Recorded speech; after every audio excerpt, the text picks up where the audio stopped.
નમસ્કાર દર્શકો, ઘણી વખત આપણે જણાવતું હોય છે કે આપણા મનનો તણાવ આપણા તન એટલે કે શરીર ઉપર અસરકારક ખૂબ જ જણાવતો હોય છે, દર્શાવતું હોય છે.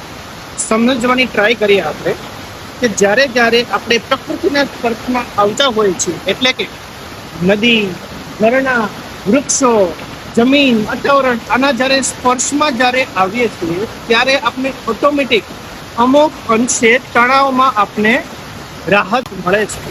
રીઝન જાણવાની ટ્રાય કરીએ કે જ્યારે પ્રકૃતિના સ્પર્શમાં આવવાથી આપણા શરીરમાં રહેલા ઇમોશન જે બી સ્ટ્રેસ ફેક્ટર છે એ રિલીઝ થાય છે, બીકોઝ ઓફ જે કોર્ટિસોલ હોર્મોન હોય છે કે જે સ્ટ્રેસ તણાવ માટે જવાબદાર હોય છે, એ પ્રકૃતિ એબ્ઝોર્બ કરી લે છે અને આપણે સારી એવી વાઇબ્સ આપે છે અને આપણામાં સિરોટોનિન, ડોપામાઇન જેવા હોર્મોન્સ, હેપી હોર્મોન્સનો સ્ત્રાવ કરે છે ઝરણાની માફક, અને આપણે કેવા થઈએ છીએ? હેપીનેસ ને ખુશ મજાલ થઈએ છીએ.